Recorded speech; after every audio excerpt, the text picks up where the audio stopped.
I'm back. Mr. Clarke's back. Time to take a look at the civil rights movement as it kind of moves forward in terms of civil rights leaders, actions. We're looking at sit-ins, freedom riders, and the actions of James Meredith, all these events which had an impact on the civil rights movement. We'll look at the protest at Birmingham, the March on Washington, how these are all linked to the passage of the Civil Rights Act of 1964. We'll look at how the Civil Rights Act of 1964 impacted rights within the United States.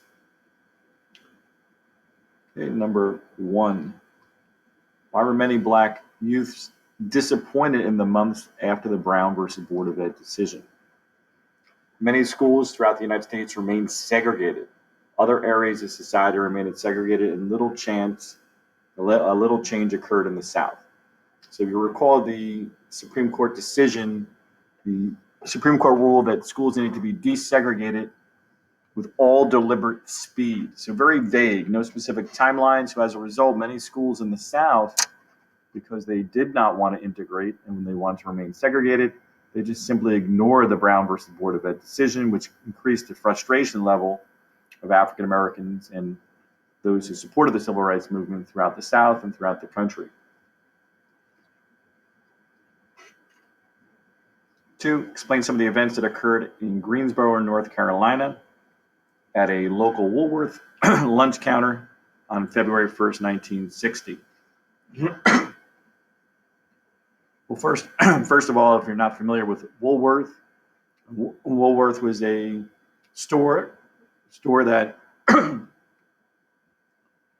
was basically a department store / like a little luncheonette or lunch counter, as you can see in both photographs.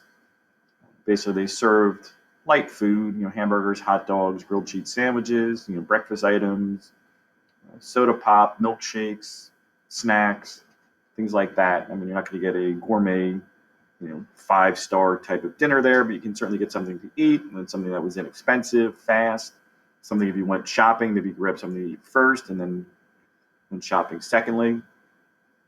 So a lot of African Americans were becoming upset at the idea that the lunch counters were segregated.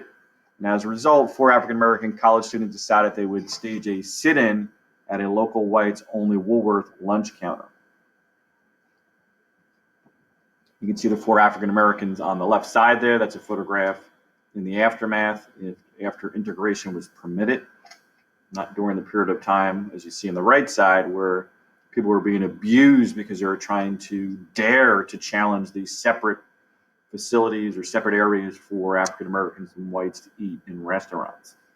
So as you can see in the photographs there for question 3, whites reacted in a very negative fashion. They yelled, they smacked, they flicked their ears, they spilled food, they took their cigarettes and burned them on their necks, they abused them verbally, nonstop.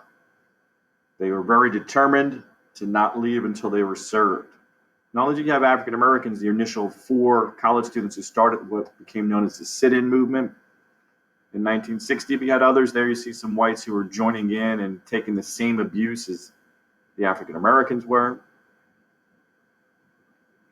Keep in mind that the segregationists and racists throughout the country, they almost despised whites who were supportive of African American rights than African Americans who were sitting here at the lunch counters themselves. Because in their minds, they can maybe understand that African Americans may want equal rights, but what they couldn't understand were whites who would support this idea. They were viewed as traitors to the Southern cause. They were ostracized in their communities, and they were subjected to some of the same abuse as African Americans. 4, what happened as the news of the sit-in spread? The number of African Americans at the sit-in movement continued to increase, and you got more and more people here at the local Woolworth. And over the course of time, hundreds of students were taking part as it received national media coverage. What impact did the Greensboro sit-in have on the civil rights movement? Over the next 2 months alone, sit-in spread to 54 cities in 9 different states. Sit-ins took place at segregated stores, restaurants, hotels, movie theaters, swimming pools. By 1961, over 100 cities had participated in one way or the other in sit-ins. So this began to spread and move out throughout the country. So this was a movement too, which is kind of admirable for young people not all that much older than many of you, late teens, early 20s, college-age students who really were very proactive in the cause. 6, why did sit-ins have such a significant impact? The sit-in protesters were patient, nonviolent in their approach. They gained the respect of the American public. They even morphed into wait-ins at public beaches and read-ins at public libraries. Something also to take into consideration during this period of time as well is now TVs are more widespread throughout the country. So with many, many Americans, millions across the country now having TVs, they're seeing the media coverage in their living rooms, in their family rooms, in their homes. Previous to this period of time, let's say 1955 or so somewhere previous to that, many Americans did not have access to TVs, and therefore a lot of this stuff played out. And many Americans kind of took the perspective, see no evil, hear no evil, don't know about any evil. So basically they might have heard rumors, they might know a little bit about the unfairness going on across the country, but maybe they didn't really see it, so they didn't really believe it, or they kind of didn't want to deal with it. But now that you're seeing this play out in the living rooms across the country, there's more and more of a public outcry to do something against some of these heinous acts that are going against African Americans. See, I'm going to explain why the SNCC, the Student Nonviolent Coordinating Committee, was established. This was created to better organize and coordinate some of these civil rights activists on college campuses. The SNCC played a very important role in desegregating public facilities in dozens of cities across the country. It also had volunteers that had sent into rural areas of the Deep South in an attempt to register African Americans to vote. So the African Americans community, although they had the right constitutionally to vote, in reality, in the intimidation by racists in the South, KKK members, white citizens council members, all of whom constantly intimidated African Americans, so they really didn't vote very often at all in much of the South. 8, why did activists decide to take the fight to interstate transportation? Well, one of the key things there, interstate, is the key aspect of that question. Travel between states was subject to federal rather than state regulation. And it'd be more likely that the federal government may implement laws, rules, or regulations to protect the rights of African Americans than would a state government, where most of the state leadership there might indeed be racist and segregationist, and therefore not very supportive of anything to help out the rights of African Americans. 1960 Supreme Court ruling in Bonton versus Virginia declared segregation on interstate buses and waiting rooms was illegal. I'm not talking about a sick bird. By illegal, I mean the idea that you could not discriminate. It was outlawed that discrimination against African Americans on interstate buses or in waiting rooms. Activists wanted to test the federal government's willingness to enforce the decision. 9, who were the Freedom Riders? Organized in 1961, Corps leader James Farmer asked teams of African Americans and whites to travel by bus in an attempt to draw attention to the South's refusal to integrate bus terminals. They became nicknamed the Freedom Riders.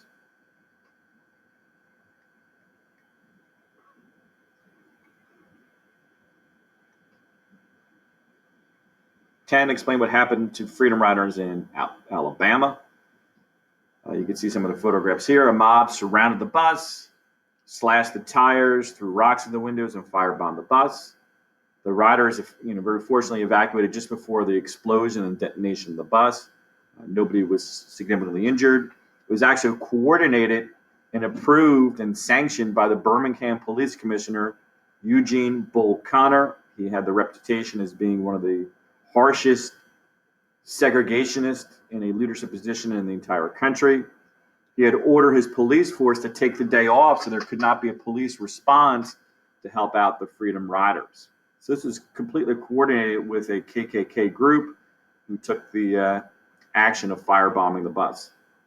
Connor went so far as to say, and this is a quote from him, he wanted the Freedom Riders beaten until it looked like a bulldog had gotten a hold of them. So when you think about some of the villains in history, Eugene Bull Connor was certainly one of those villains. He was kind of a huge adversary, too, of Martin Luther King. 11, how did the Alabama bus bombing impact President Kennedy's, John F. Kennedy's president now here in the early 1960s, from 1961 to 1963, on civil rights? The bus incident received national attention. President John F. Kennedy knew that he had to toughen his stance on such blunt and blatant racist activities. He had campaigned in 1960 against Richard Nixon for the presidency with the promise that he would actively support the civil rights movement if elected. Many African Americans voted for him, and if he did not follow through on his promises, then he might not win re-election in potentially in 1964. 12, explain the events surrounding James Meredith's attempt to become the first African American to register for classes at the University of Mississippi in 1962. Mississippi Governor Ross Barnett blocked the entrance and told him, "Never. We will never surrender to the evil and illegal forces of tyranny." Barnett defied a court order that indicated that Meredith was entitled to attend the university. So therefore, even though laws indicated that he had every right to attend the University of Mississippi, the governor of the state, the president of the University of Mississippi, none of them were in favor. None of them were in favor of supporting Meredith's right. 13, what action did President Kennedy take in order to make sure Meredith could attend class? John F. Kennedy sent in hundreds of federal marshals. Unfortunately, this did not help. He had to send in literally thousands of federal troops to the campus to escort Meredith, not to class for one day, but for the entire year under federal guard. Here's some images that came from this event. You can see the times in the top left corner, Mississippi race riots. Second from the top left is James Meredith, dressed very well here on the college campus. Protesters against Meredith being escorted here. People on the campus protesting. Once again, these are agents surrounding him. These are supporters of Meredith. These are the federal troops on board on the campus. You see here the federal agents and protesters and fires ongoing. Person who was injured during the protest.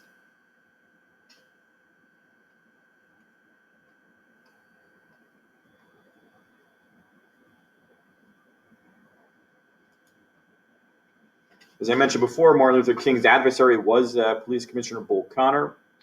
So looking at 14, what happened to King after leading a series of protests in Bull Connor's city of Birmingham? The Police Commissioner Bull Connor had King arrested and placed in solitary confinement in a Birmingham cell.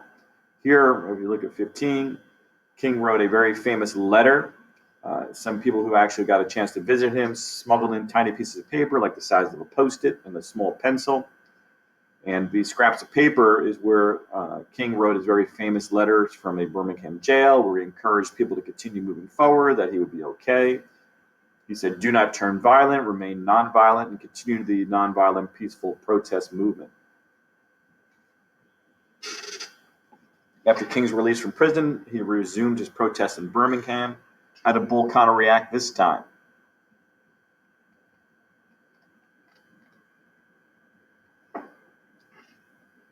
As you can see in the imageries there,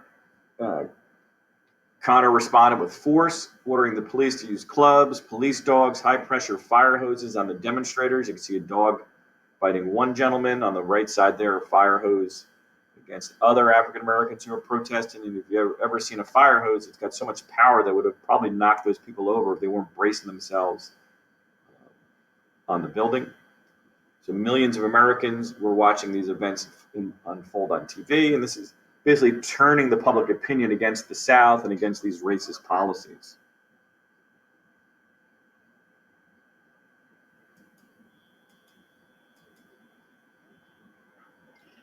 '17, what did Alabama Governor George Wallace say about the Civil Rights Movement? And you can see a couple photographs of him there. You can see his quote: "Segregation now, segregation tomorrow, segregation forever." He was one of the leading segregationist politicians of the 1960s. He ran for the presidency of the United States as well, and actually got millions of votes from the South as a third-party candidate. 18 lists 3 ways President Kennedy helped out with the civil rights movement. Well, he delivered a national address calling for the passage of a historic civil rights bill. That bill would not get passed in Kennedy's lifetime because there was still so much hatred and prejudice in the South, and the South still had enough support in the Congress to prevent that bill from getting passed. B, he ordered the Federal Transportation Commission to enforce the desegregation of interstate transportation. And he instructed the Attorney General of the United States of America, who ironically enough was his brother Bobby Kennedy, to work on this bill and then continue to work with states to protect the rights of African Americans. Unfortunately for Kennedy, he's not going to survive to see the passage of the bill. In an attempt to promote the passage of the bill, Martin Luther King organized and coordinated one of the biggest marches and one of the greatest speeches in the history of the United States of America. With King's March on Washington on August 28, 1963, he organized more than 200,000 people to D.C., whites, African Americans, wide variety of different groups of people, all of whom supported the Civil Rights Bill. He gave his I Have a Dream speech there, and you can see the Washington Monument in the background, the Lincoln Memorial here, and he delivered the speech to hundreds of thousands of people. And so when you look at the March on Washington, it was so impactful as it showed people of all races, creeds, and religions walking together arm in arm in support of equal rights. The sheer number of people there was overwhelming to the city and to the country and to the civil rights movement. Sadly, as I alluded to before, with question 22, on November 22nd, 1963, Lee Harvey Oswald assassinated John F. Kennedy. The Vice President Lyndon Johnson from Texas became the new president of the United States. And the death of Kennedy was partially the reason why eventually the Civil Rights Bill would get passed. Lyndon Johnson was the former Senate Majority Leader, so he had a lot of pull with the Senate. He knew how to negotiate with the Senate as well. And as a result of Kennedy's death, he framed it in a fashion that if you don't vote for the Civil Rights Bill, you're dishonoring the life and legacy of John F. Kennedy, the fallen president. And this did not sway many in the South, but just enough to get the bill passed. And after 87 days of a filibuster is when people constantly speak in the Senate in an attempt to prevent the voting on a particular bill. So they just speak basically 24 hours a day. Passed 71 to 29 in the Senate, with all the 29 opposing votes from the South, and 290 to 130 in the House of Reps.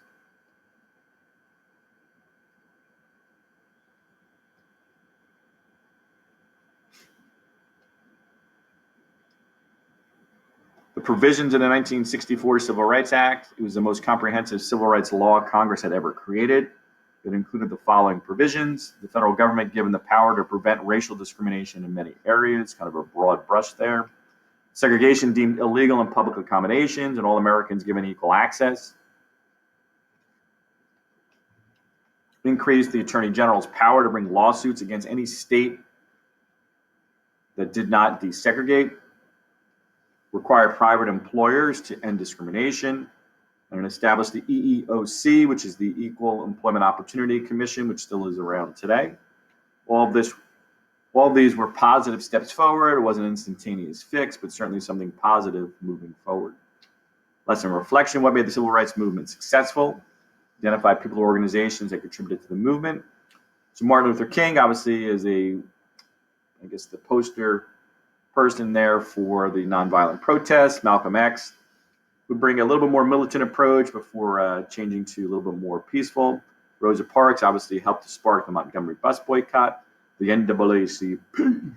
This was formed obviously earlier on in 1909, I believe, to advance the African American rights through legal decisions, Supreme Courts, congressional bills or laws.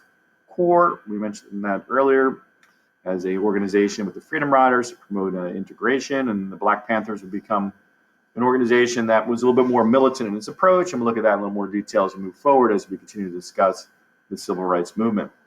Hopefully you enjoyed our discussion on the civil rights movement moving forward here in the 1960s. Until next time, Mr. Clarke is out.